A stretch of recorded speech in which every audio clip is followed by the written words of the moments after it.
Today, in mid of COVID lockdown, I am planning to post this video on interpretation of panoramic images. I will split this presentation into two or three parts so that I can cover this topic in a bit detail. I will certainly not go into the technique of panoramic radiology and will only explain it a bit whenever required. I want to keep this presentation mostly clinical. Panoramic images are very different from intraoral images. To interpret the image required knowledge of anatomy and a disciplined and focused approach. Many potential artifacts, its locations, and also unusual anatomy of the patient should be kept in mind. These images are two-dimensional representation of a three-dimensional object. Left and right side are marked on the film, and it is always better to mount the film as if patient is facing you.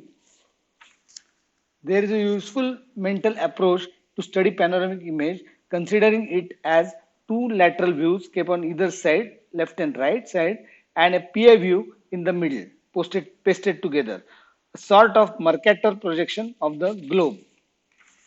Now we'll start to identify the landmarks of maxilla.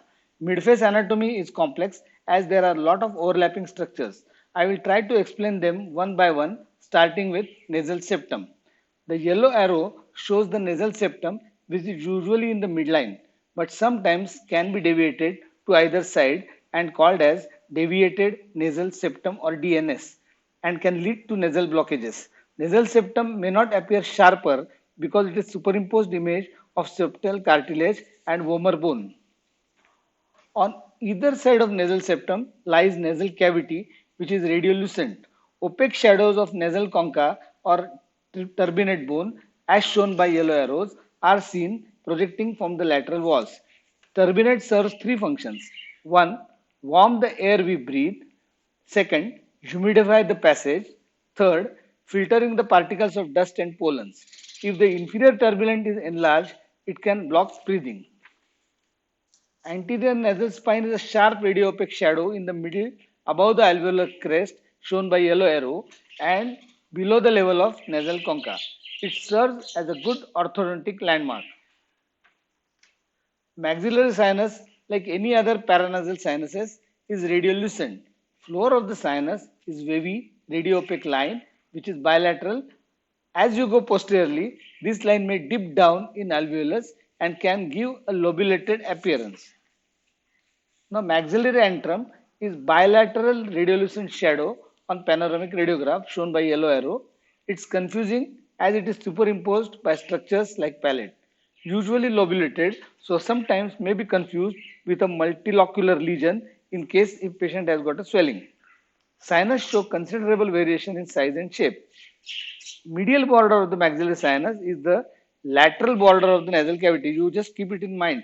Medial border of the maxillary sinus is the lateral border of the nasal cavity, but not seen in panoramic radiograph. So it will not be seen in this radiograph. The superior border of the sinus is the floor of the orbital rim shown by red arrow, and the posterior part of the sinus is more opaque due to superimposition of zygoma, green arrow. Sinuses are frequently non-pathologically asymmetrical. So that means it's not necessary the asymmetry shows disease. Orbital rim, as shown by red arrow, is a radiopaque border surrounding the socket. Floor of this rim is superior border of the sinus.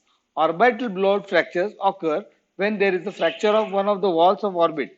But when lower border of the orbit is fractured, inferior herniation of orbital fat may give a teardrop appearance. Now, in the maxillary sinus area, a strong radiopaque double line is seen bilaterally, which is confused by many. It is the shadow of the palate. Why there are two lines of the same shadow? The lower line that is shown by yellow arrow is the junction of hard palate and lateral wall of nasal cavity on the tube side. Remember, on the tube side, because basically there are two sides, tube side and film side. So the superior wall is the tube side. The upper line, the interior wall is the tube side. The upper line, red arrow is same junction of hard palate and lateral wall of nasal cavity, but on the receptor side of the film, that is the film side. You can remember it as LTUR, that is lower tube side and upper receptor side. Now, I will wait for a minute for you to see the picture again and consider two lines of palate.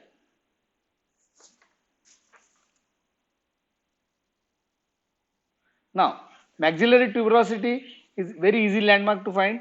It is seen at the posterior side of the maxilla and many times indistinct due to superimposed shadow of the coronoid. On the right hand side, it is clearly seen, I marked with a red arrow, but on the left hand side, not seen clearly due to superimposition of the coronoid process of the mandible.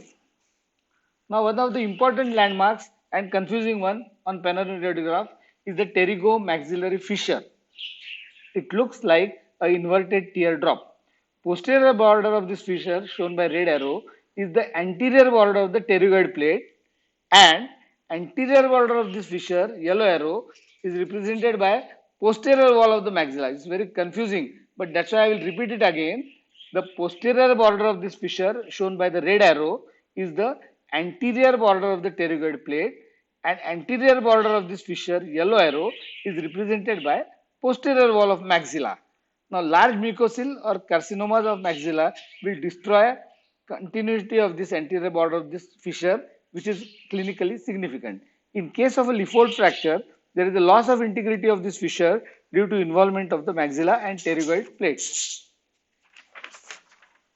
Now, next important landmark is the innominate line. Now, this innominate line is very nicely seen in a P.A. Waters view as an oblique line, but here the innominate line, which represents temporal aspect of the zygomatic bone, is sometimes clearly seen in panoramic radiograph. The line crosses the outer third of the maxillary sinus vertically.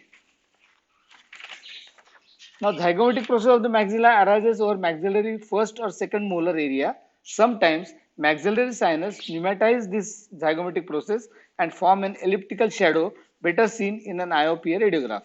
This is a place where muscles of mastications are attached and strengthen the entire cheekbone. Now, the next landmark is the zygomatic arch, which is formed by zygomatic process of the temporal bone and temporal process of the zygomatic bone joined at a zygomatico-temporal suture. Inferior border of the zygomatic arch, if continued posteriorly, it goes to articular eminence and glenoid fossa. Superior border of the arch forms the lateral aspect of the orbital rim. Now, these are two simple landmarks, that is articular eminence, which is a radiopaque shadow clearly seen, and it is part of the temporal bone and depict anterior limit of the temporomandibular joint. Next landmark is the glenoid fossa, which is the radiolucent cavity seen in posterior to the articular eminence, which accommodates head of the condyle. Now, styloid process of temporal bone is seen posterior to the ramus of mandible, associated with muscles attached to the tongue and larynx. Some people show elongation of the styloid process and the styloid ligament calcification, which is called as Eagle syndrome, and in such patients, usually they complain of pain or itching in the throat. Now, the last landmark is the external auditory meatus, which is the radiolucent rounded shadow. Sometimes, for a new student, it is very helpful to locate temporomandibular joint, which is just anterior to it. Now, here I will end this part of the text. We will see some mandibular landmarks, soft tissue shadows, and some artifacts.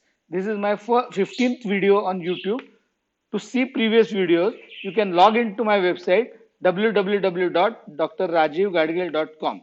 Thank you. Stay home and stay safe.